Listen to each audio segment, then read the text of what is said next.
thank you for joining the telecast. We're delighted to have Waleed with us today. And Waleed, thank you for coming. It's a pleasure to have you. Your story is very gripping.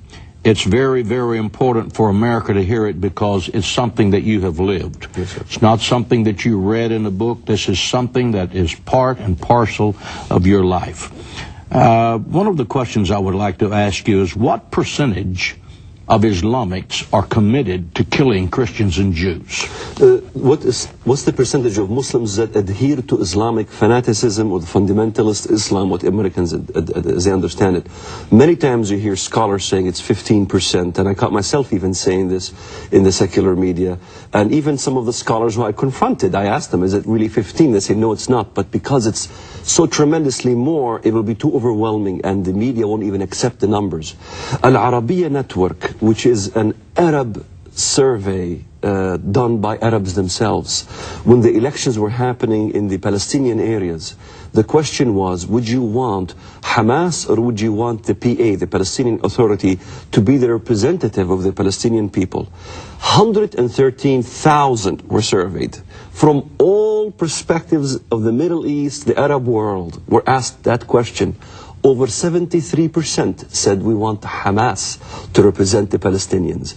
In essence, what they're saying, we want Al-Qaeda-like system government in the Palestinian areas. This is what the Arab world is. So we can say over 73% of the Arab world support jihad ideology, supported by giving zakah, giving the alms, supported by finances, supported by political means, or supported by giving their bodies. So an old person can send money, funding towards jihad, and he is doing jihad himself. So all this money is being funneled from Saudi Arabia, billions of dollars going right into building madrasas in the US, in London, all over the place. The American Muslim Society, it gets its funding from Saudi Arabia. So it's very clear what they're doing. It's very clear. We've heard it so many times from many Muslim leaders that they want to Islamize the world. پیام انقلاب پیام جهانی است، در جغرافیا و زمان محدود نمی شود. تردید نکنید که انشاءالله اسلام همه کجاها رو فتح خواهد کرد، همه قله های جهان رو فتح خواهد کرد.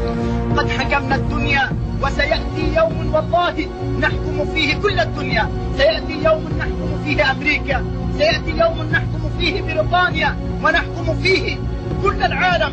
Radical Islamic groups want to see the world unified under Islam. It's only a matter of time until we rule Earth, until we control Earth. One day, this very flag will fly over the Parliament in London.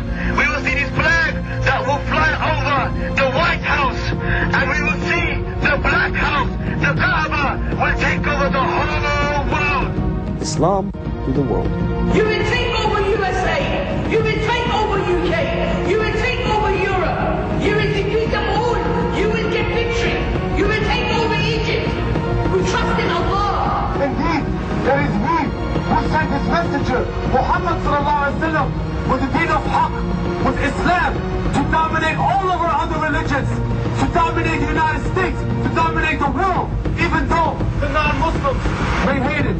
Takbir, Allahu Akbar, Allahu Akbar, Allahu Akbar, La ilaha illallah. I read an article the other day that said there are 1.3 billion people on the face of the earth practicing Islam.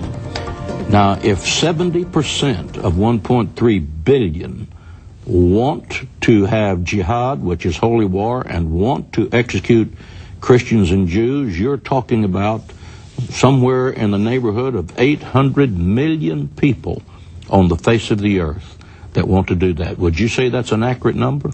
Yes, either you can say it depends on what you understand. They support the ideology. Yes, would be 800 million that would support the ideology. Between supporting, funding, and morally supporting and wanting to carry out jihad themselves from the youth. That would be a correct number, yes. I remember for many years you've been saying 15%. That is not accurate. It's over 73%. Well, even if it were 15%. 15% of 1.3 billion people is still 200 million. Hitler didn't have an army near that big. Yes, all of the Axis powers were not that big. Yes. But here, this is not an army that's centralized. This is an army that is here. They're living next door. They're ready to respond to a phone call. And 15 of them with bombs in the right places can with a nuclear suitcase bomb, can bring a city down. Yeah, we've seen 10 airplanes almost got hijacked. It is very alarming. America needs to wake up. We could potentially have not just one Nazi Germany. We could have 20 Nazi Germanys if they topple the governments. You look at a country like Turkey, it's very sensitive. An Islamist government won the elections. Yes. Erdogan's wife dresses in the Sharia garb to say that we want to reverse what Kemal Atatürk did, yes, which is modernize Turkey. Yes. And they want to enter into the EU. They want to, get all the Muslims all throughout the EU and water down the EU with Islamic fundamentalism. You got a country like Pakistan. The majority of Pakistanis want a Muslim fundamentalist government. The situation with Musharraf, if he is ousted, guess what? They already have nuclear. We don't have to worry about the nuclear. They have it. Yes. And you have Iran. What you're seeing in Iran. Iran potentially is taking over Iraq. The government in Iraq is Shia government. It's very clear. The writing is on the wall. Iraq now is Iran's baby. And with Syria, Alawite government, also pro-Shia revolution. You have in Lebanon, Hezbollah. That's a whole different topic of what's going on in Hezbollah. It's a government within itself taking over Lebanon, which was a Christian country. If you take a map and look across Europe and look across the Middle East, it is becoming Islamic. That's why they are attacking Israel. If Israel falls, the fortress of freedom in the Middle East is gone.